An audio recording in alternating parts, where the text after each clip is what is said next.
Breaking news చూస్తున్నాం. Liquor కేసులో MLC కవితకు మరోసారి కస్టడీ పొడిగింది.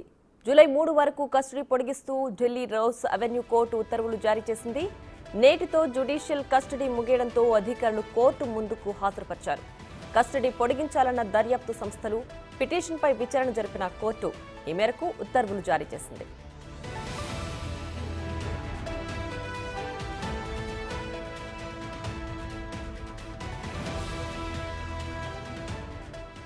మార్చి 26 నుంచి కవిత తీహార్ జైల్లోనే ఉంటున్నారు.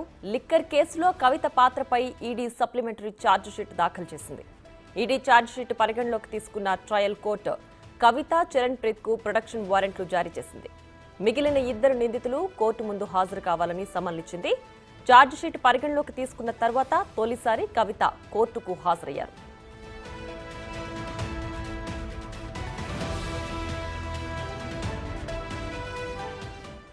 రైట్గా ఇదే అంశానికి సంబంధించి మరింత సమాచారం మా ప్రతినిధి శివ ఢిల్లీ నుంచి ఫోన్ లైన్లో అందించడానికి సిద్ధంగా ఉన్నారు.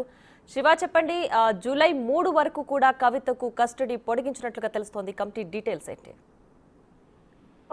Delhi liquor policy ED money laundering కేసులో నేటితో కవిత జ్యుడిషియల్ కస్టడీ ముగియడంతో ఈరోజు రౌజని కోర్టులో న్యాయమూర్తి కావేరీ బవేజ్ ముందు నేరుగా తీహార్ జైలు అధికారులు హాజరుపరిచిన తర్వాత ఇటు ఈడీ ఛార్జ్ షీట్ పైన, మరోవైపు కవిత ఈడీ జ్యుడిషియల్ కస్టడీ పొడిగింపుపై విచారణ కొనసాగిన నేపథ్యంలో ఈడీ ఛార్జ్ షీట్ పై ఏదైతే కవితపై మరో 4 నిందితులు, మొత్తం 5 నిందితులపై ఏదైతే ఛార్జ్ షీట్ దాఖలు చేశారో 6వ సప్లిమెంటరీ ఛార్జ్ షీట్, దాన్ని పరిగణలోకి తీసుకుని దానిపై విచారణ అనేది జూలై 3న విచారణ చేపడతామని తెలిపారు.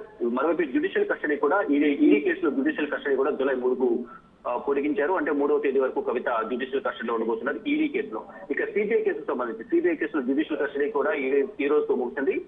సిబిఐ కేసు జ్యుడిషియల్ కస్టడీకి సంబంధించి మధ్యాహ్నం 2 గంటలకు విచారణ కొనసాగనుంది. అంటే సిబిఐ కేసులో కవిత జ్యుడిషియల్ కస్టడీ ఎప్పటి వరకు పొడిగించాలి అనే దానిపై విచారణ కొనసాగబోతుంది. మరోవైపు ఇప్పటి వరకు జ్యుడిషియల్ కస్టడీ ఉన్న కవితకు సంబంధించి సిబిఐ ఇప్పటి వరకు ఎటువంటి ఆధారాలు సేకరించింది అనే దానిపై కూడా మధ్యాహ్నం 2 గంటలకు రౌజని కోర్టు న్యాయమూర్తి కావేరీ బవేజ్ విచారణ చేపట్టబోతున్నారు. ఇక గత విచారణ సందర్భంగా ఢిల్లీ లిక్కర్ పాలసీ కేసులో ఈడీ దాఖలు చేసిన ఛార్జ్ షీట్ లో కవితతో పాటు మరో 4 నిందితులను ఈ అభియోగాలు నమోదు చేస్తూ ఈడీ ఛార్జ్ షీట్ దాఖలు చేసింది. దాంట్లో దామోదర్ శర్మ, అలాగే ప్రిన్స్ కుమార్, అరవింద్ సింగ్ లు, మరోవైపు చరణ్ ప్రీత్, వీరి 4కి సంబంధించి కూడా అభియోగాలు నమోదు చేశారు. వీరిలో ఇప్పటికే చరణ్ ప్రీత్ ను గతంలోనే ఈడీ అరెస్ట్ చేసిన నేపథ్యంలో ప్రజెంట్ ఈ రోజు కూడా చరణ్ ప్రీత్ ను రౌజని కోర్టులో హాజరుపరిచిన నేపథ్యంలో చరణ్ ప్రీత్ సింగ్ కు జూలై 3 వరకు జ్యుడిషియల్ కస్టడీ పొడిగించారు. మరోవైపు దీంట్లో ఆరోపణలు ఎదుర్కొంటున్న దామోదర్ గాని, ప్రిన్స్, అరవింద్ సింగ్ లకు రౌజని కోర్టు న్యాయమూర్తి కావేరీ బవేజ్ వారికి బెయిల్ మంజూరు చేసింది. ఇక ప్రజెంట్ సప్లిమెంటరీ ఛార్జ్ షీట్ పై 3వ తేదీన విచారణ ఉంటుంది. మరోవైపు జ్యుడిషియల్ కస్టడీ కూడా 3వ తేదీన వరకు పొడిగించారు. ఇక ఏదైతే విచారణ ఉందో సప్లిమెంటరీ ఛార్జ్ షీట్ పై ఇప్పటి వరకు దీంట్లో నిందితులు ఎంతమంది ఉన్నారు, దాంట్లో నేరం జరిగిందా లేదా అనే దానిపై మాత్రమే కాగ్నిజెన్స్ తీసుకోవాలా లేదా అనే దానిపై మాత్రమే ఇప్పటి వరకు విచారణ కొనసాగింది. కానీ ఇప్పటి వరకు దీని నేర తీవ్రత ఎంత ఉంది, కవిత పాత్ర ఏంటి అనే దానిపై విచారణ అనేది జూలై 3వ తేదీన ఉంటుంది.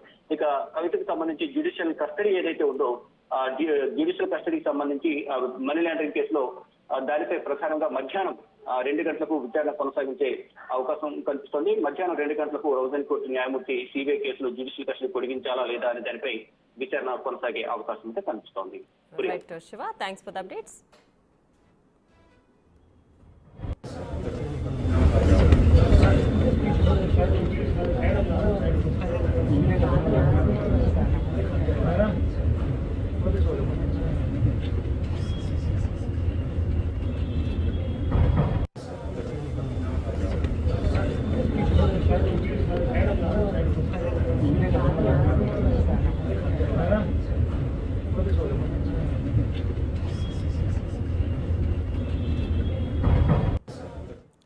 లిక్కర్ కేసులో ఎమ్మెల్సీ కవితకు 3వసారి కస్టడీ పొడిగించింది. జూలై 3 వరకు కస్టడీ పొడిగిస్తూ ఢిల్లీ రౌస్ అవెన్యూ కోర్టు ఉత్తర్వులు జారీ చేసింది.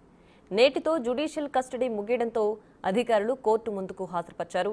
కస్టడీ పొడిగించాలన్న దర్యాప్తు సంస్థలు పిటిషన్పై విచారణ జరిపిన కోర్టు ఈ మేరకు ఉత్తర్వులు జారీ చేసింది.